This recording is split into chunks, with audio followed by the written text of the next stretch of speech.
Really a 3 to 5 minute at most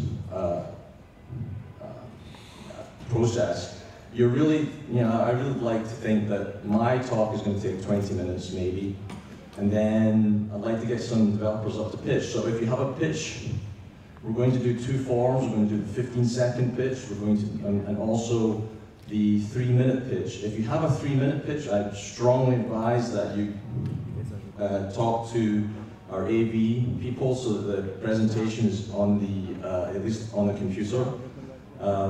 Probably can do that while we're taking questions between my presentation and the pitch part of this session. So, this session is called The Art of Pitching, a Minimalist View. I've tried to basically just put only the necessary information up on the screen. I don't want to overly complicate things. I want you to focus on what I'm saying. Please, if you want a question, if you want to stop me, I'm fine with that. But I just want to just focus on a few key points. So I'm Andrew Walker. My first pitch in the industry was in 1993. I was in a startup in Glasgow, Scotland, and we were desperately trying to break into the games industry as it was then, with I was actually trying to pitch to companies like Signosis, if you're familiar, Bertelsmann's, there was a whole bunch of Ocean Software. And eventually we kind of fumbled and stumbled our way into a deal. From there, we went on to do hardware accelerated direct 3D, if you're even familiar with those terms now, PC games, and I went to Microsoft after that to become part of the DirectX group, working with developers, and also the launch team for Xbox One, not the first Xbox, not Xbox One, and more specifically Xbox Live, and I helped developers such as Bizarre Creations do the first online racing game for console. From there I jumped with both feet into publishing. I was head of business development for Europe for THQ. I would go to events like Game Connection, where you have take these half-hour meetings and you would maybe get 90 pitches in 3 days. I would go back and try and detox my brain and figure out which were the right ones to go with. But it was from there I then went also to the American office and took over business development globally. Most recently, I joined an accelerator program designed to help young game startups called Gamefounders. And Gamefounders is basically a seed fund which invests small amounts of money into startups, and we invite you for a 3-month program. This is our current portfolio. I think there's some font problem at the top, but this is sort of the history. We have our first fund, which was based in Estonia, and extra points if you know what that is. And we have 27 studios in that portfolio from 16 different countries. Our whole approach was to be international in scope. We are largely mobile game focused. 79% of our games that are produced by our studios, which you can see are distributed across the world in that little graphic there. We're obviously very Eurocentric. We have one US studio, but we also are well represented by South American studios. We also have 2 studios from the Republic of Georgia in Central Asia, 3 studios in India, and 1 incorrectly, well, I don't know. I think that's wrong. It's in Shanghai. I think that was like Korea to me, but anyway. All of our studios are still operating. We've had, in total, between all of our studios, many tens of downloads. many tens of millions of downloads. And the exciting news is that we are now expanding to produce the first East-West accelerator program through our partnership with the Malaysian government. And we will launch that first program in fall or the autumn of 2015. More details will come as in due course. So this is how we work. It's all up public information stuff on our website. We generally look for the best developers. We go out and we talk to developers. We solicit applications through our online portal. And from there, for each program, 7 to 10 teams are selected.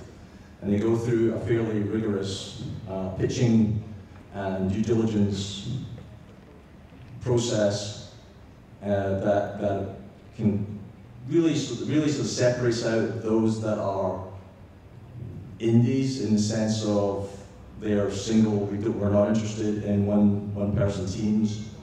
We're not interested in people who are trying to build one game or not a business that is one game and out.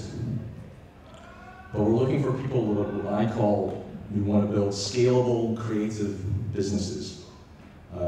Obviously, we are a private company in that respect. We have private investment backing us up, and we want to see, in an ideal sense, we would like to find the next supercell. But in the program, in exchange for the investment in the equity, you will get access to 70 top mentors from major companies worldwide. You will get seminars addressing many of the important issues that face development. Obviously, there's a lot of talk about free-to-play versus premium. Are you going to attack investment or a publishing deal? We offer playtest facilities, and we take you through this program and focusing on a few goals that we agree with you ahead of time, and towards the end where we take you out on the road and we might take you to some events. Most recently, we did an event at Nordic Game last year in Helsinki and also in San Francisco. So the idea is that in return for the equity that we take, we will provide to you a boost to your business that you would find very difficult to get anywhere else. Afterwards, after the program is ended, you will still get support from us. We will be in regular touch. We'll continue to make connections for you. It's in our interest to be in touch with you and to get feedback about how things are going and continue to make the right kind of business contacts for you. So that falls, you're just not left on your own to figure everything out by yourself, although we do look for inspired, independently minded entrepreneurs, but everybody needs help from time to time. This is just a sort of little graphic of what our mentor network looks like. Lots of familiar names there. One of the advantages of having at least the programs run out of Estonia up to this point is it's 2 hours by ferry from Finland. So getting people from Rovio or Supercell or Grand Crew or many others, NVIDIA has an office in Finland, and also King. We get very high level of executives to come in and give seminars and then one-on-one time with each team so that they can talk about specific problems that each team is facing. So, back to pitching. If you were to ask me what the basic elements of a pitch might comprise of, I would take a few of these and just sort of throw them on the floor. You're talking about presenting your team, your business idea, maybe your game, maybe your portfolio of games, the timeline under which you're going to execute, and what it is you're asking for. Are you asking for a publishing deal? Are you asking for investment? And in that, we're going to build a narrative. We're going to build a narrative that shows how you are a prime candidate to return on investment, provide a return on investment that is of interest to a publisher. Now, at Gamefounders, we usually require that to be constructed in 3 minutes. We also do a 15-second, what we call the booth pitch. Sometimes it's called the elevator pitch, but that's more of a Hollywood term. The booth pitch or the party pitch is 15 seconds long. And I'm hoping that we'll have some volunteers later to come up and at least try that. It's a lot of fun. There's no shame in getting it wrong. I know that there's some people who want to come up and try also the 3-minute version and get some critique. And we'll talk about some of the more specifics in just a sec.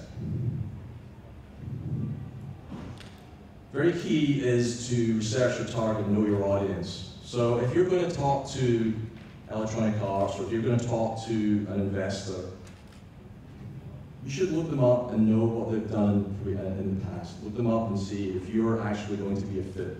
Try and think about what it is that they're going to find attractive about you, about your proposition.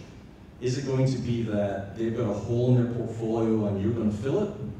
Or are you got an idea that is so compelling and a business case is so compelling that the return on investment looks too good to pass up? In other words, you've got to do a little bit, do your research, think about who you're talking to, use LinkedIn, use whatever research tools are to hand. I think LinkedIn is probably one of the better ones. Use Google, but go in and if you've shown that you've spent the time getting more knowledgeable about who you're talking to, who pay dividends. So I'm going to share some open secrets. I mean, I know some very experienced people are already in the audience, so I didn't call these like super secrets, so let's call them open secrets. There is no magic formula for pitching.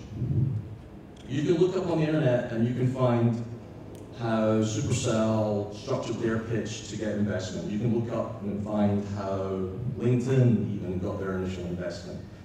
But they're very specific. Every story that they tell, or the story that they tell, is geared towards their proposition. I can give you the elements, but what I'm trying to tell you is that you've got to think for yourself, use those elements to provide a story and a narrative that will give you the most bang for the time that you have to present. So what I'm saying is that if you can provide the elements that I've talked about and it's geared towards the business case that you're presenting, that's optimal. Think for yourself, do your research, but there is no magic formula that I want you to slavishly follow. Open secret number 2. It's about attitude as much as it is content. Is it that you are going to walk in and be confident? Who would invest in a timid entrepreneur? Who would invest in a timid CEO? Nobody. It's not about being arrogant, but it's about being confident in what you're saying, in being open and transparent and honest. Nobody has a perfect pitch. Nobody has the perfect business case. There are risks and everything. You can talk about risk mitigation. You can talk about how we're going to solve this problem. You can talk about the problem that you've identified and how you're going to address it. But if you're not addressing that in a confident manner, if you're not addressing that in a manner that makes that gives comfort, that gives your potential partner inspiration, that you are an inspirational person, then they're not going to invest in you. So I sort of boil things down. This is why I call this a minimalist view of pitching. I boil it down to 3 things. Be bold, be clear, and be memorable. Be bold because nobody wants to invest in something that's either been done 100 times before, and maybe by people with more experience. They want to know that you're going to do something that's going to change the world in some way, whether it's just building an amazing game company because you've got a set of ideas and a team that's going to be able to execute against it, or whether you've just found a niche in the market and you're going to be the #1 in that niche. You've got to think about why is somebody going to part with their cash? Because they're going to expect that cash to come back tenfold or more. Be clear.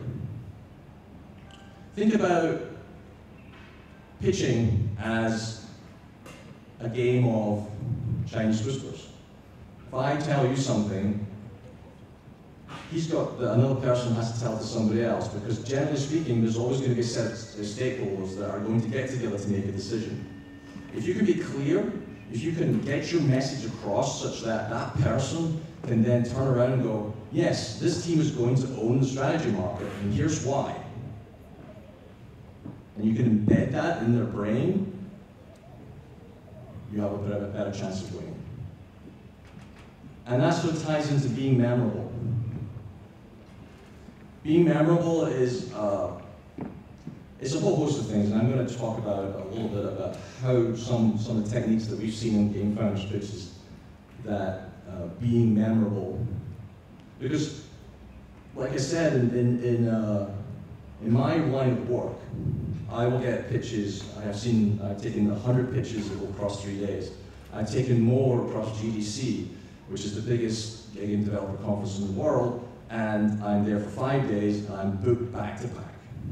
So who am I going to focus on when I get back to the office and I'm completely, I've crashed, I'm so tired, I'm exhausted, but who am I going to pick up the phone and call first? Also the pitch I like and the pitch I remember. So one of the things that we've discovered in Gamefounders is video on the use of animation is the new PowerPoint. Yes, I'm using PowerPoint, but I'm going to use video too. And I want to show you two sort of general techniques. People with, it's a little bit of do as I say, not as I do, but it's that presenting information out in a flat sense, in a very flat point-by-point sense, especially when it comes to games, will not get this sense of excitement and the sense of wonder that you want in your games, that you want to get across in your game. So I'm just going to show you a couple of videos that were made by Gamefounders studios. So let's go for the first one. First one is demonstrating a quick pitch for a game called Face Off. Let's see. Here we go. There we go. There we go. So you can see here, there's no audio. It's not designed. I just wanted to be able to talk over it. So they're using just a very general graphic design technique just to get across their elevator pitch. Do you know your contacts on Facebook? This is a trivia quiz and a way of knowing who's your friends. You're going to shoot your friends or throw tomatoes at them, or the video's kind of chunky, but you can get the idea. Yeah. So it just gets across. It's just, here you are, here's an idea, Face Off. Maybe it's like 10 seconds. Then, this is a little more involved. This was a presentation where they practiced and practiced and practiced. And they actually have the points embedded in the video of gameplay. So this is a game called Project Tilt from a Brazilian studio called BitCake. So they're talking about, well, here's the crazy deathmatch battles, and here's why. Here we are, we have Mario Kart-like power-ups, boom. And then you have teleport barriers and jump platforms in our levels, followed by the ability, boom, to show off your own awesomeness. What they're doing there, though, is they're embedding their narrative into the video of their gameplay. It's taking it to an entirely new level and getting people to engage with the content. So they see the content and they go, I know what that is. I know exactly what that is. I think that's cool. I want to buy it.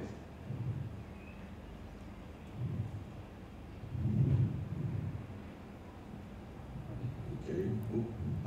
So the idea here is build your narrative. Your pitch is your narrative. Your pitch is, here we are. I'm developer X. We're going to solve what we're going to be the next great developer. Here's why. Here's some footage of our games. Here's why. This is what we're looking for. This is why we're going to give you such a return on investment that you can't possibly turn us down. But it's your narrative. Don't copy other people. Don't follow. Build it so that it's addressing the strengths and weaknesses of your particular development studio. So, how do we get good at this? There's always this, it's a cliche, but it's true. Always be pitching. Always be thinking about, okay, how do I get my message across? How do I explain this? And practice is just the best medicine for it. But there's more than just the ability to get deals, more than just the ability to impress people. The pitch is such a we believe, and I believe, is such a central skill for your company that it will change your company for the better. And this is what I call the pitch cycle. If you pitch, you'll get feedback. You can use that feedback to adjust your positioning, and that positioning may feed into your goals, which will then feed into the pitch, which will then give feedback into your positioning, goals, vision.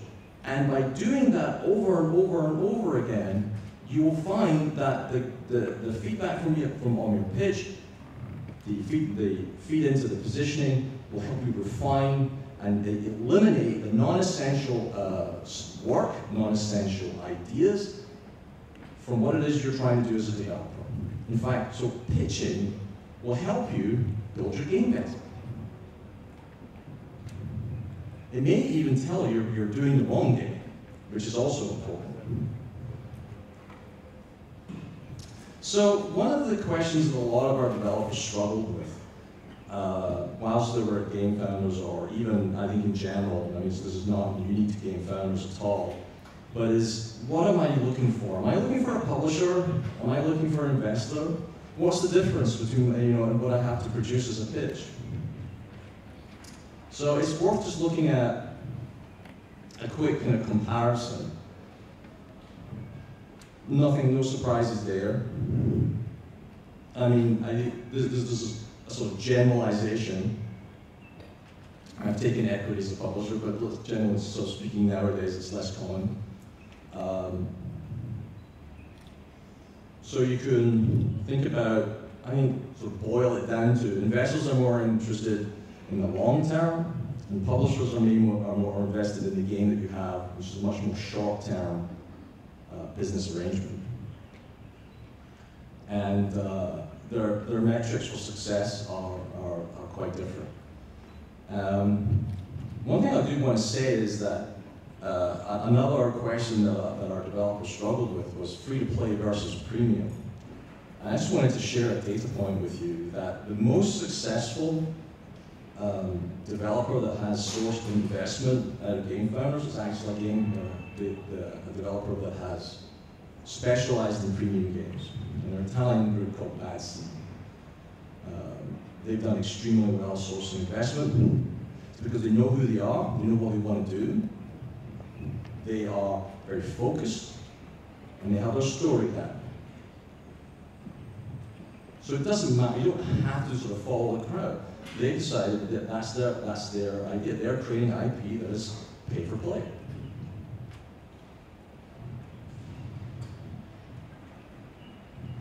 So, but when you are talking to investors, what are you going to say about the ask? The ask is probably, in an investor pitch, like the key difference, it's an enormous difference between that and a publisher pitch. So, how will you use their money? Well, you've got to explain What is it for? Is it for hiring? Is it for is it for development capital? Very important, how much runway, and by runway I mean how much monthly burn can you pay your staff over time? Are you going to hire? Are you going to use it to expand your team? You can find people, I mean, especially in a free-to-play company, you're probably going to have to bring in more and different kinds of disciplines into your organization. People who will look at retention data, people who will do data analysis for you. It's a little bit different than, say, somebody who's doing a downloadable console game or a premium mobile game. But most importantly, what is it you're going to achieve? Where are you going to be after you have that money? One thing I didn't mention there, and I think it is important too, it's actually very important, it's a bit of something that you must, is what are they getting for their money in terms of percentage of your company? And it depends on, on justifying your valuation. But I could give a whole presentation on that alone, so I don't want to sort of dive too deeply into that.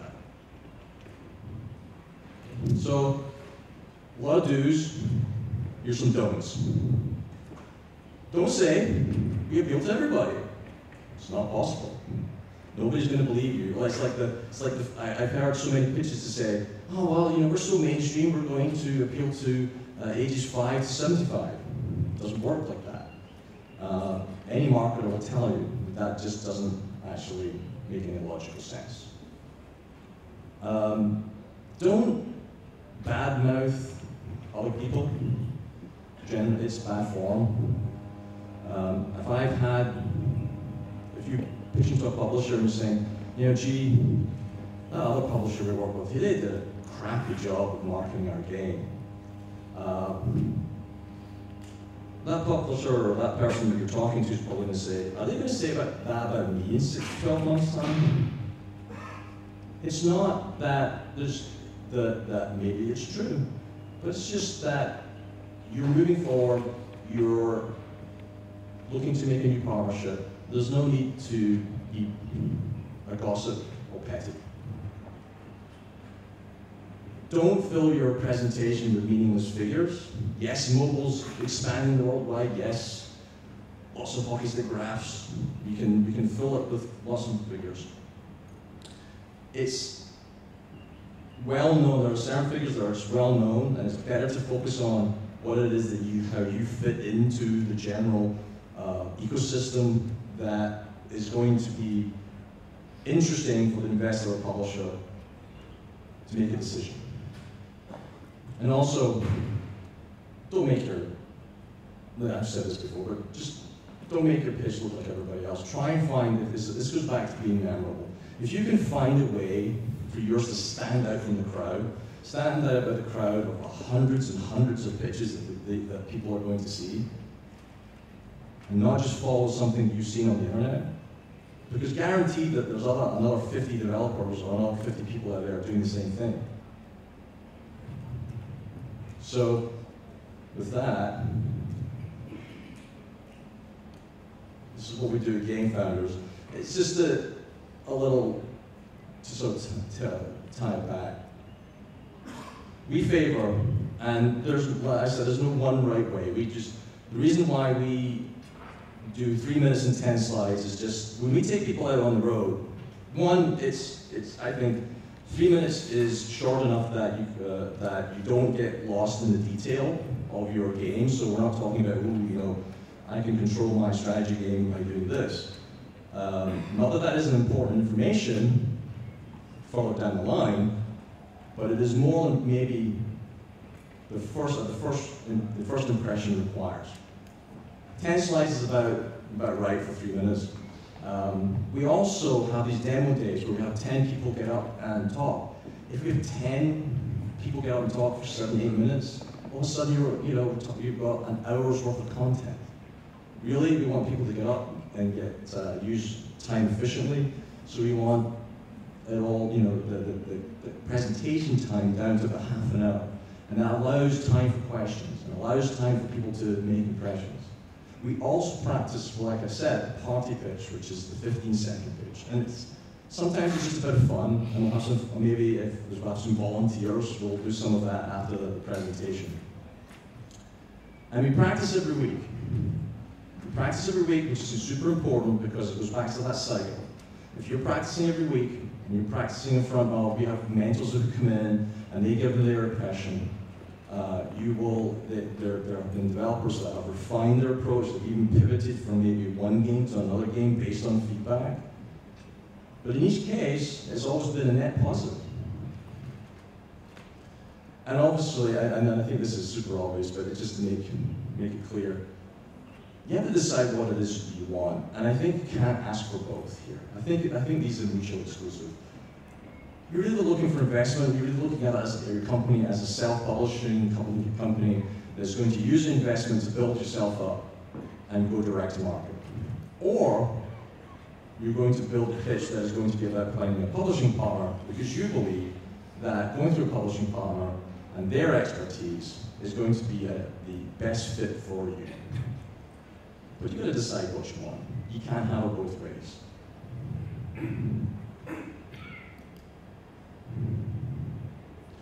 So some of the things that we ask, and this is sort of homework that I sort of came up with, that we do as extra credit, if you like, is to do it without slides. Just get up and talk for 3 minutes and try and get your game across. If you can do it, it helps you memorize, it helps you get over maybe some nervousness, and sometimes new ways of expressing how good your game is just sort of comes to mind because you're not being prompted by the words on the screen. As I've mentioned, the booth of parts for 15 seconds. Also think about questions that you're going to get asked. Think about hard questions. Don't think about, oh, why are you so wonderful? But think about how you're competing with some really, how are you going to compete with Clash of Clans? Or how are you going to, you're 5 people from Lithuania. How are you going to source your talent? Think about the hard questions you're going to get at. And this is sort of a message that I keep going on about. Think for yourself. Think about, I use PowerPoint, maybe PowerPoint. PowerPoint sort of locks you into a kind of a look and feel. Use Keynote. There's another tool called Prezi. One of our studios uses a thing called Prezi. I think that's how you pronounce it. And it gives them an entirely different look to everybody else. And the transitions that they used and the sort of text look and graphic design that they could get out of that made them stand out from the crowd. So by just taking a little initiative, you can do yourself a huge amount of benefit. So with that, we are going to take some questions right now, if that's okay. And then, Joseph.